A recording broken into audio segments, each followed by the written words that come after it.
So there's been a lot of talk about the game two pep talk or motivational speech that Phoenix Suns head coach Monty Williams gave Deandre in the last 8 minutes during a timeout. Now, Deandre is a young 22-year-old, and he was visibly shaken by his average to poor performance so far in the game. But what Monty did was a lot more than just a pep talk or a motivational speech, as many people are calling it. It's what I call in coaching an intentional intervention, and it was high level. So I want to break down some of the skills that he uses in this moment, not only so we can appreciate how good of coaching this is, but so we can learn from it as well. Now, before we break it down word by word, there's two really important things that I want to mention here first off. The first thing is that mindset. Monty Williams has the right mindset in this interaction. He doesn't see Deandre just as a player, someone who's going to help him or hurt him win a championship. He sees Deandre as a person. In chapter 16 of my book, Calling Up, I discuss this principle as see people as people. If Monty sees only the player, the athlete, he will not affect him in the way he wants to, all right? In the way that he does using the E.A.R.N communication skills, E.A.R.N communication skills that we're going to discuss later in this video. And this is going to all make more sense in a second. The second thing that's really important to know going into this breakdown is the relationship aspect. Monty and Deandre have a strong relationship of mutual respect that's been built on many conversations before this conversation. That's really important because one-on-ones with players are the most important thing a coach can do to build that relationship. It's about the conversations before the conversation. Deandre can now be respectfully challenged this moment because he gets that Monty is calling him up, not out. Back on February 7th, Deandre even said this in an interview. Coach is not really called getting on. He really just calling me up. That's not calling me out. He know what I can do and he know how I can affect the game. And, I just call it reassurance, to be honest, knowing what I'm capable of and knowing that I am the anchor of this team on the defensive end. So they have a relationship where he believes Monty has his best interest at heart. And that's powerful. That's transformational. In chapter 18 of my book, Calling Up, I call this principle advocacy before accountability. It's about supporting an individual to change their behavior before you hold them accountable to their behavior. Now let's get into the actual conversation between Deandre and Monty. There are so many lessons to be learned from the conversation itself. First is the 7:38:55 rule. If you were to watch this 30-second moment without sound, you would still get a lot of the essence of what made it special. And that's because research has shown human communication is 55% body language, 38% tone, and 7% the words we say. Monty is in close physical proximity. Their faces are inches away. He stoops low down to meet Deandre, who's struggling to keep his head up. He even has his hand on his arm.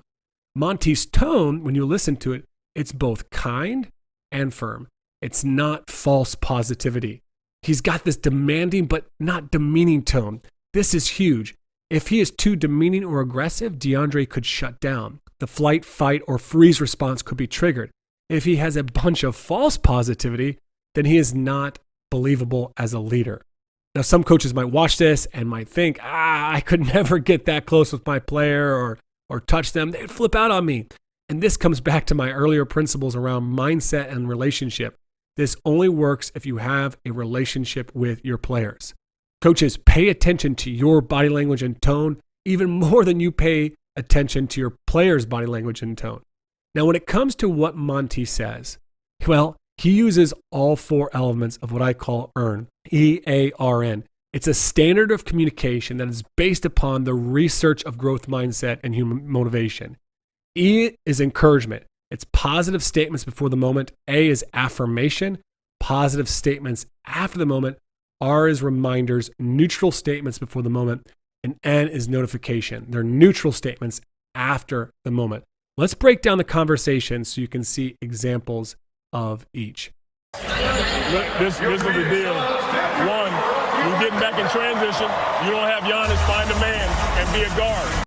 All right, here, Monty is giving Deandre a reminder. This is the R and E.A.R.N. It is a neutral statement before the action. Reminders are relevant, they're helpful, and they're practical advice. They aren't about past mistakes. They're about anticipating future challenges and prepping the behavior. Monty's not caught up in the fact that Giannis has dominated the game to this point and shaming Deandre for it. He's given him one bit of information, the most important bit, to help him stop the next play. And he does. Right? He makes a great play the next series. That next play mentality that coaches talk about all the time, that applies to coaches as well. Look at me. Now, this is something small, but it's really powerful because Monty knows eye contact is important for the message to get through. So he just kindly demands him to make eye contact. You set a high level for yourself. That's why you're down. That's great. This is a powerful affirmation from Monty. First off, there's a difference between praise and affirmation. Research has shown praise to not be helpful. In fact, it's often harmful. Praise is very outcome focused with statements like, good job and you're great. Affirmations are positive statements recognizing a behavior after the fact. You are fighting for rebounds on every shot and you're playing fearless today. The simple intentional change in language, it's profound. You as the coach move from extrinsic motivator to an intrinsic motivator.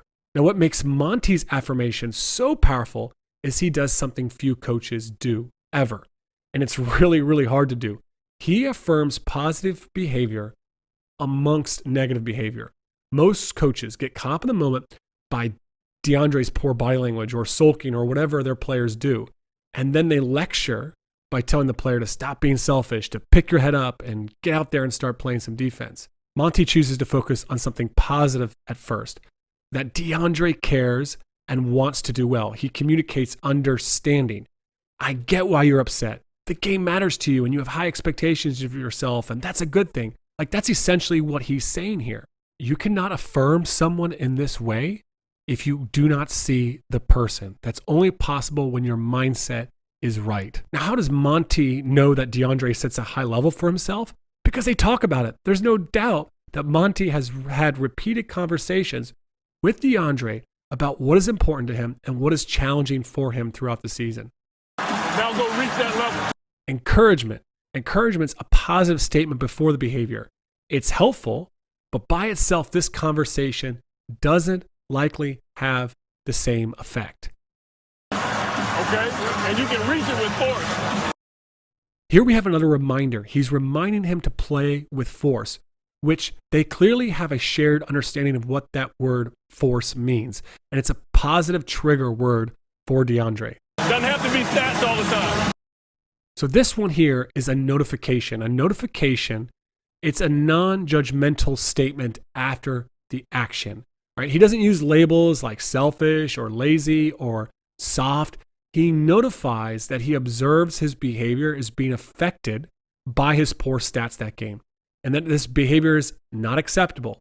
But he does it in a way that's kind and firm and letting him know this. Go dominate the game with force, okay? Because you set a high level for yourself. Go dominate the game with force. Let's go. Now Monty finishes the exchange with just a simple call to action, some encouragement that says, I believe in you. So we've got mindset and relationship and 738-55 and earn. But there's one more thing that makes this so special, and that's timing. Monty is able to make a split-second decision to engage with Deandre in the right way, at the right time. Many leaders in sports just react on the sidelines by belittling and shaming their players to try to motivate them. Others, well, they're not much more than a cheerleader doling out praise and encouragement like hotcakes, all right, giving essentially motivational pep talks after every timeout. After the game, when asked about this moment, Monty said this. Sometimes in a huddle, I don't say anything. You know, the guys will run the huddle. But I try to be an encourager in huddles, especially when I see a guy down or the team is not at the level where they should be mentally. I don't want to make up stuff. You know, I know what it's like to be in those huddles, and you want to know the truth. And I think our players understand where I'm coming from. When I come to the huddle, I want to have something substantial to say, or I'm just going to not say anything. And so that's just the way I approach it.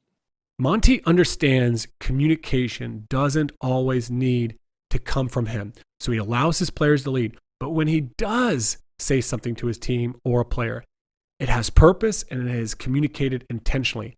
He has earned the right to be heard. One last thing I want to share. Monty Williams, he didn't always coach this way.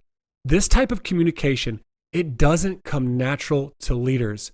It is developed. He has worked these last few years to be a leader who calls people up, not out. And if you want to be that type of leader, I'd recommend buying my book, Calling Up, Discovering Your Journey to Transformational Leadership. Thanks for listening. Be sure to subscribe to my YouTube channel for more practical strategies and tools to be a better coach. Also, head on over to thriveonchallenge.com for more.